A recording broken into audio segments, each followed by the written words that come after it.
ఎలా ఉన్నారు అందరూ కూడా బాగున్నారా? నేనైతే బాగున్నానండి. ఈ రోజు అయితే మాత్రం ఇంట్లో పిల్లలకి వండి పెట్టుకునేది. ఇప్పుడు ఏమి లేనప్పుడు, ఇంట్లో ఏమి లేనప్పుడు పెసరపప్పు ఉంటే సరిపోతుందండి, కొంచెం వరిపిండి ఉంటే సరిపోతుంది. ఎలా నానబెట్టుకోవాలి ఏంటనే చెప్తాను. నేను అయితే మాత్రం ఈ కప్పుడు పెసరపప్పు తీసుకున్నానండి, శుభ్రంగా కడిగేసి ఇలా పక్కన పెట్టుకున్నాను. వీడియో చేయలేదండి నేను, అదైతే వీడియో స్కిట్ అయింది కాబట్టి నేను చెప్తున్నాను. ఈ కప్పుడు నానబెట్టుకున్నది ఇలాగ అయింది కాబట్టి ఇప్పుడు దీంట్లో కుక్కర్ తీసుకొని కుక్కర్లో వేసేసుకొని ఈ పప్పు అంతాని ఒక కప్పు నానబెట్టుకున్నాం కాబట్టి ఒక కప్పుకి వేసేసుకోవడమే. ఒక కప్పుకి 3 కప్పులు వాటర్ పోసేసుకొని ఒక్క 3 విజిల్లు 4 విజిల్ రానిస్తే మెత్తగా ఉడుకుకోవాలండి. ఇది ఇలాగా దీంట్లో మాత్రం కొద్దిగా కలర్ ఉంటుంది కాబట్టి చిటికుడు పసుపు వేస్తున్నాను, ఏమీ కాదులేండి పసుపు. అయితే కుక్కర్ మూత పెట్టేసి స్టవ్ వెలిగించేసుకుని కుక్కర్ మూత పెట్టేసి ఉంటానండి. ఒక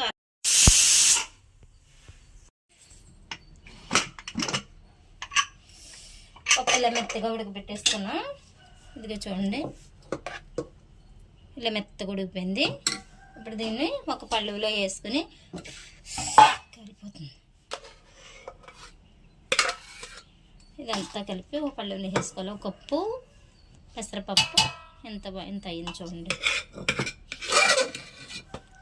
పిల్లలకి స్కూల్ నుంచి వచ్చినప్పటికీ, పిల్లలకనే కదండి, మనకు కూడా బాగానే ఉంటాయి, పెద్దవాళ్ళకి కూడా. దీంట్లో మాత్రం ఒక స్పూన్ మాత్రం పచ్చిమిర్చి పేస్ట్ వేస్తున్నానండి. దీంట్లో మాత్రం ఇప్పుడు దీంట్లో వేడిగా ఉన్నది అన్నీ పర్వాలేదు. ఓకేనా. ఒక స్పూను ఉప్పు, దీనికి తగినంత ఉప్పు సరిపోతుంది. ఒక స్పూన్నర వేసాను నేనైతేనే. అలాగే ఒక స్పూన్ అయితే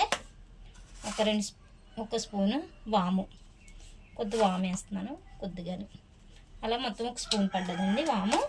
దీంట్లోనే మళ్ళీ ఇప్పుడు ఒక 2 టీ స్పూన్ల దాకా నువ్వులు, ఎంతో కదా కొద్దిగా వేస్తున్నాను. ఒక 2 టీ స్పూన్లు వేసానండి నువ్వులు. బాగుంటుంది నువ్వులు వేసుకుంటే కూడా దీంట్లోనే. అలాగే ఇప్పుడు ఒక కప్పుకి ఒక 4 కప్పుల వరకు బియ్య పిండి పడుతుందండి. పిండి కొలుస్తాను కూడా, కొలత చూసుకునే ఎదురుగానే వేస్తున్నాను. ఇలాగా ఇలాగా 4 కప్పులు ఎక్కుతుంది, దానికి సరిపడా. ఇంకా వాటర్ కానీ, ఒక సోడా కానీ, అదే బేకింగ్ పౌడర్ కానీ, తినే సోడా కానీ వేసుకోకర్లొద్దు, ఎందుకంటే మన పెసరపప్పు కాబట్టి చాలా గుల్లగా ఉంటుంది. అది 2 కప్పులు వేసానండి. అక్కడికి 3వ కప్పు వేస్తున్నాను. ఇది ఇలా 3వ కప్పు. అప్పుడు ఇలాగా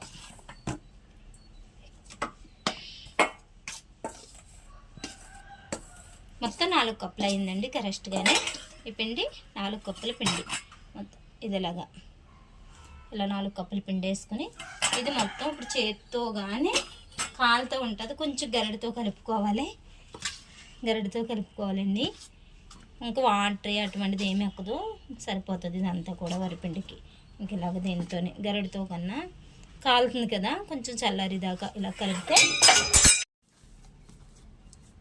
ఇలాగా ముద్దలా కలిపేసుకోవడమే. ఎందుకునండి ఎంత మెత్తకుందో. ఒక గేల నీళ్ళు కనుక సరిపోయి టైట్గా అయిపోయింది అనుకోండి, కొద్ది వాటర్ వేసుకుని కలుపుకోండి. నాకైతే మాత్రం పిండి సరిపోయింది, ఇలా సరిపోయింది. ఇంత మెత్తగా ఉంది కాబట్టి ఇదిగోండి, హేలు తుంచితే ఇలా ఉండాలి. ఇలా ఉంది, సరిపోతుంది. ఇప్పుడు నూనె ఆయిల్ పెట్టేసుకుని డీప్ ఫ్రైకి సరిపడా బద్దలు వేసుకోవడం అండి. చెక్కపకోడి అంటాం మేమైతేనే. గొట్టం తీసుకోవాలండి. ఇదైతే మాత్రం బద్దికి మాట ఇలా ఉంటుంది. ఇది వేసుకొని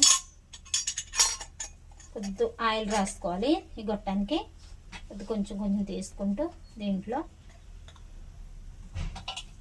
ఎంత పడుతుందో అంత వేసుకుంటే అంతేనండి. ఇప్పుడు ఇదే పెట్టేసుకొని ఓకే, ఆయిల్ కాగిందండి. ఇప్పుడు ఒకటి ఇలాగే వేసుకోవడం. ఆయిల్ మాత్రం కాగాలి, ఆయిల్ మాత్రం కాకుండా వేసుకుంటే అసలు బాగోదండి. ఆయిల్ కాగిన తర్వాత ఇలాగా మొత్తం అంతే అలాగే వేసుకోవడమే అంతా కూడా. చెక్క పకోడీ అండి, అంటే చెక్కలా ఉంటుంది కాబట్టి చెక్క పకోడీ అంటాం అంటే.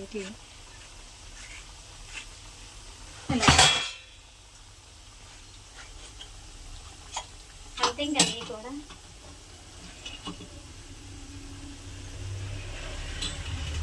తిరిగేసుకోవాలి. ఇలాగా ఒకసారి తిరిగేసుకుంటే ఇంకా కూడా ఇంకా కాలాలండి. వద్దు, ఒక పక్క ఆ పక్క కొంచెం మెత్తగా ఉంది కాబట్టి ఇక్కడ తిరిగేసాను. తీసేది ఇలా సరిపోతాయి. ఇలా నూనె ఊడే వరకు భలే ఉంటాయండి గుల్లగానే. పెసరపప్పు వేసాం కాబట్టి. అయ్యో గొమ్మని జారిపోయిందండి. ఇలాగా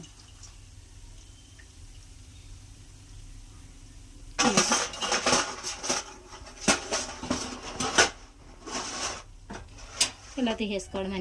అన్నీ కూడా ఇలాగే వేయించేసుకోవడం అండి. బద్దలు చెక్క పకోడీ, బద్ద పకోడీ చాలా అంటారండి వీటిని. దీని పేరు చాలానే. మా అన్నయ్య వాళ్ళ కొట్లో మేమైతే మాత్రం చెక్క పకోడీ అని అంటాం. మేమైతే వేసుకోవడమే.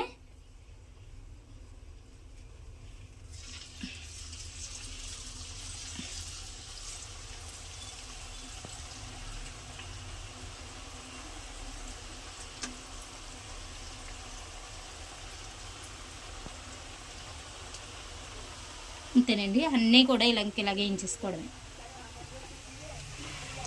వేయించేసుకున్న తర్వాత దీంట్లో కొద్దిగా కరివేపాకు వేస్తున్నానండి. బాగుంటుంది ఫ్లేవర్. ఇలా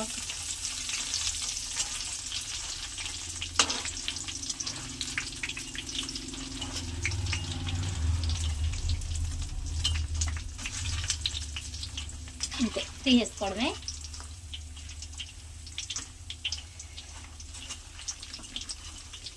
పడిపోతున్నాయండి, జాగ్రత్తగా తీసుకోవాలి. అంతేనండి. ఇవన్నీ కూడా ఇలాగే ఏం చేసుకోండి. పెసరపప్పుతో చెక్క పకోడీ రెడీ అయిపోయింది. ఎప్పుడైనా సరే మీ పిల్లలకి అంట్లో ఏమీ లేనప్పుడు ఒకసారి ఇలా ట్రై చేయండి. చాలా బాగుంటుంది. చూడండి చాలా గుల్లగా ఉంటుందండి. ఇగో వస్తారు వేడిగా ఉన్నాయని చూస్తున్నాను తప్ప. ఇగోండి చల్లారితోనే చూపిస్తాను. ఇగో సౌండ్. ఇగోండి. ఓకేనండి. వీడియో నచ్చితే మాత్రం లైక్ చేయండి, సబ్స్క్రైబ్ చేసుకోండి, షేర్ చేయండి, కామెంట్ చేయండి. అలాగే మాకు నెక్స్ట్ వంట ఏం కావాలో కూడా కామెంట్ చేయండి.